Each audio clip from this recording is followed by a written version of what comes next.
12 दिन digital arrest और 2 करोड़ की ठगी। नमस्कार, मैं हूं अर्शिता सिंह और आप देख रहे हैं बिहार तक। बिहार की राजधानी पटना से साइबर फ्रॉड का बड़ा मामला सामने आया। अपराधियों ने पीएमसीएच के डॉक्टर दंपति को पहले कहानी बना करके डिजिटल अरेस्ट किया, उनके ही घर में हाउस अरेस्ट किया, फिर कोर्ट दिखाया, कभी धमकी दी, कभी सीबीआई की टीम दिखाई, कभी खुद जज बने और फिर लूट लिए पूरे करोड़ों रुपए। अपराधियों ने बड़े ही चालाकी से पूरी कहानी बनाई, जिसमें डॉक्टर दंपति जो पति पत्नी थे वो धीरे धीरे फंसते गए। किस तरीके से डॉक्टर पति पत्नी को निशाना बनाया गया और फिर धीरे धीरे 1,95,00,000 रुपए ट्रांसफर करवा लिया गया उनके अकाउंट से, वो पूरी कहानी आपको इस वीडियो में दिखाएंगे और आपको सावधानी बरतने के लिए भी बताएंगे। हुआ ये कि 21 मई को डॉक्टर राधे मोहन प्रसाद के पास मुंबई से कॉल आई। कॉल करने वाले ने खुद को सीबीआई का अधिकारी बताया और उसने कहा कि मुंबई के कोलाबा पुलिस स्टेशन में केस दर्ज हुआ है आपके नाम से। इस केस के सिलसिले में आपको मुंबई आना होगा। आप पे मनी लॉन्ड्रिंग का केस है। जिसके बाद डॉक्टर राधे मोहन प्रसाद जो है वो घबरा जाते हैं और फिर कहते हैं कि इतनी जल्दी मैं कैसे आ पाऊंगा, और मेरा ना वहाँ का कोई सिम है ना कोई ताल्लुक है। फिर कोलाबा पुलिस स्टेशन का उन्हें नंबर दिया जाता है, जिसके बाद उनसे बात करने के लिए कहा जाता है कि यहाँ पर बात करें। जिसके बाद डॉक्टर राधा मोहन प्रसाद जो कि डॉक्टर हैं और उनकी पत्नी छवि प्रसाद के खिलाफ मनी लॉन्ड्रिंग का केस दर्ज होने की बात कही जाती है उस पुलिस स्टेशन के तरफ से। एक वीडियो कॉल भी आता है जिसमें वो सब पुलिस ड्रेस में नजर आते हैं और फिर डर दिखा करके कि आपको सीधा अरेस्ट किया जाएगा। साइबर अपराधियों ने पूरी तरीके से अपने बातों में लिया और फिर कहा कि आपके नंबर से धोखाधड़ी भी हुई है, आप पर आपराधिक मामले दर्ज किए गए हैं, आप दोनों मोस्ट वांटेड हैं, आप अगर रुपए नहीं भेजेंगे हमें तो आपको गिरफ्तार कर लिया जाएगा, और अगर आप यहाँ नहीं आएंगे तो सबसे पहले तो आप हाउस अरेस्ट हो जाइए, और अगर आप घर से बाहर निकलते हैं तो फिर आपका मर्डर भी कर दिया जाएगा। पूरे 12 दिन 24 घंटे उनको वीडियो कॉल पर रखा गया, उनकी निगरानी की गई। वो क्या करते हैं, क्या खाते हैं, कहाँ जाते हैं, सब कुछ एक एक सेकंड की जो मॉनिटरिंग है वो की जा रही थी वीडियो कॉल पर रख करके। उनका एक फ़ोन जो है वो भी 24 घंटे ऑन रहता था, उनके जो बातचीत होती थी लोगों से वो भी सुना जाता था। डॉक्टर दंपति को साइबर ठगों ने इतना डराया, इतना ज़्यादा धमकाया कि दोनों ने खुद ही जाकर के बैंक में पैसे ट्रांसफ़र किए। यहाँ तक कि उनके बाहर जाने तक पर उनकी हत्या होने और उनके बच्चों को मार डालने की बात कही गई। जिसके बाद डॉक्टर दंपति जो है वो डर गए और जैसा जैसा साइबर अपराधी कहते गए वो करते गए। 6 बार में आरटीजीएस के जरिए 1,95,00,000 रुपए कुल ट्रांसफ़र कर दिए दोनों ने मिल करके। जब पूरी तरीके से दोनों का अकाउंट खाली हुआ तब जा करके दोनों ने कहा उन अपराधियों से कि अब तो पैसे नहीं है, अब हम कैसे पैसे चुकाएंगे, और ये बातें वो अपने बच्चों को अब तक नहीं बता रहे थे। तो अपराधियों ने कहा कि अब आपकी जो घर है उसकी नीलामी होगी। जब घर की नीलामी की बात अपराधियों ने कही और तब जा करके बुजुर्ग दंपति ने छुपते छुपाते दूसरे नंबर से अपने छोटे बेटे को कॉल किया, जिनका नाम डॉक्टर सौरभ है। वो दिल्ली में रहते हैं अपनी पत्नी और अपने परिवार के साथ। जब उन्हें मामले की जानकारी हुई तब उन्होंने समझाया, बेटे ने बताया कि आप लोग साइबर ठगी का शिकार हो चुके हैं। पूरे मामले पर क्या बताया घर वालों ने, सबसे पहले आप वो सुनिए किस तरीके से 12 दिन इन लोगों के साथ किस तरीके से अपराधियों ने खेल किया। तो हम कहे अरेस्ट किस बात का करिएगा, तो अच्छा ठीक है आपको घर में ही डिटेन करेंगे।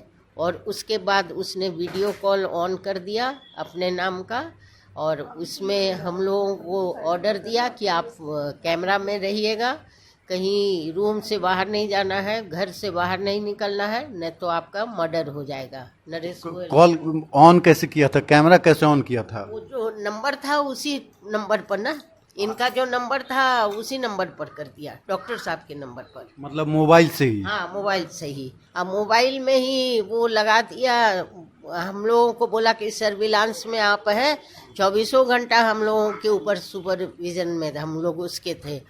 और रात में भी हम लोगों को ढूंढता था कि आप बेड पर हैं कि बाहर कहीं गए हैं, समझे ना। ये कैसे मतलब कॉल करता था? हाँ कॉल करता था कि डॉक्टर साहब आप कहाँ हैं, अब बाथरूम जाएंगे ना। पैसे की मांग उन्होंने कोर्ट सीन दूसरे दिन ये शो किया हम लोगों को।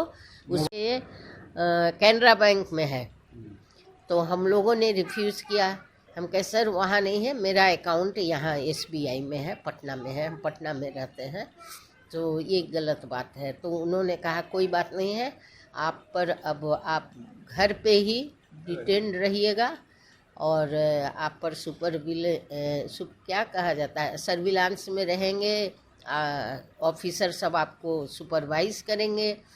और दूसरे दिन फिर आया कि नोटरी जो ईडी वाले होते हैं ना, उसी नोटिस मैंने हमको फ़ोन पर उसका लोगो दिखाया। मतलब जो दिखाता था आपको फोन पर ही दिखाता था? फोन पर कि हम अपने बच्चे से डेली बात कर रहे थे। बेटा हमारा छोटा वाला डेली कॉल करता था, लेकिन उसको हम जरा सा भी भनक नहीं लगने दिए कि हम लोग इस सिचुएशन में हैं। तो सुना आपने किस तरीके से चालाकी के साथ एक पूरे गिरोह ने एक प्लानिंग करके करोड़ों की ठगी की है, वो भी बहुत ही आराम से। और आप सोचिए कि घर में दिन रात उनकी बातचीत उनके बच्चों से हो रही थी, लेकिन फिर भी एक भी खबर वो पहुंचा नहीं पाए। अपराधियों ने जज, वकील और सीबीआई के अधिकारी बनकर के ठगी की। इन बुजुर्ग दंपति के द्वारा बैंक में जाकर के आरटीजीएस के माध्यम से पैसा भेजा गया, और जब ये बैंक जाते थे तो इन्हें फ़ोन पर रखा जाता था कि आखिर इनकी क्या बातचीत हो रही है, वो भी ये सुना करते थे। इस मामले को लेकर के पटना साइबर थाने में मामला दर्ज कर लिया गया है और जांच भी शुरू कर दी गई है। इस मामले ने सभी को हैरान कर दिया है, सन्न करके रख दिया है। इस मामले को सुनने के बाद आप समझ सकते हैं कि साइबर ठग किस तरीके से, ये साइबर अपराधी जो है वो किस तरीके से एक्टिव हैं, किस तरीके से बिहार में भी अब साइबर फ्रॉड जो है वो किया जा रहा है। कैसे लोगों को घर बैठे चूना लगाया जा रहा है, लूट लिया जा रहा है, इनका गिरोह किस तरीके से काम कर रहा है और किस तरीके से लोग इनके शिकंजे में भी आ जा रहे हैं। ये ऐसा मामला है जो आप में से किसी के साथ भी हो सकता है, इसलिए सबसे ज़्यादा ज़रूरी है सावधानी बरतना। अभी तो आपके फ़ोन कॉल पर भी देखिए कि जब भी आप किसी को फ़ोन लगाते हैं तो सबसे पहले आपको एक रिंगटोन सुनाई देता है, जिसमें आपको बार बार सावधानी बरतने के लिए कहा जाता है, आपको आगाह किया जाता है, वार्न किया जाता है और बताया जाता है उस रिंगटोन में कि कैसे ठग से आपको बचना है। कोई भी ओटीपी अगर कोई मांगे तो शेयर नहीं करना है। कोई भी अगर आपको अधिकारी बनकर के कॉल करता है तो उस पर विश्वास नहीं करना है। कोई भी डिटेल शेयर करने से मना किया जाता है। अब बिहार पुलिस की तरफ से इस मामले के सामने आने के बाद भी एक पोस्ट शेयर किया गया है और पोस्ट शेयर करके सावधानी बरतने को कहा गया है।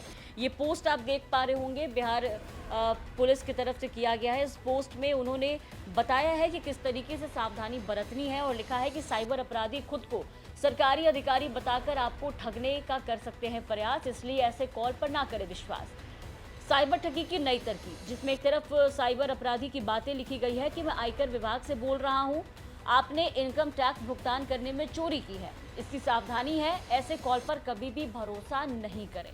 साइबर अपराधी दूसरी तरफ बताया गया है कि आपके ऊपर केस हो गया है, एक लिंक भेज रहा हूं जिस पर जाकर आप केस स्टेटस देख ले।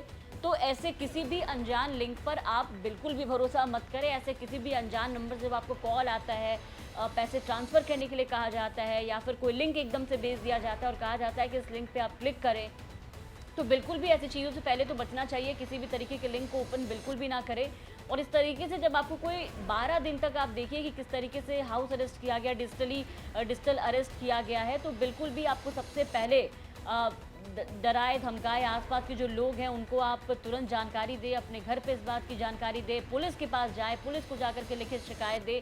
बिल्कुल भी ऐसे मामलों में देर ना करें, वरना आपके साथ भी ये घटना घट सकती है। फिलहाल इस पूरे मामले पर पुलिस की जो जांच है वो चल रही है। देखना होगा कि कब तक पुलिस जो है इन अपराधियों तक पहुंचती है और कैसे ये जो पैसे हैं वो किस तरीके से वापस अकाउंट में आते हैं या फिर नहीं। क्या कुछ अपडेट होगा इस मामले पर, हम आपको जो भी अपडेट्स होंगे वो लेकर हम आपके सामने आएंगे। ये जानकारी, ये खबर हम तक पहुंचाई थी पटना से हमारे संवाददाता राजेश झा ने। बिहार की तमाम खबरों के लिए बने रहे बिहार तक।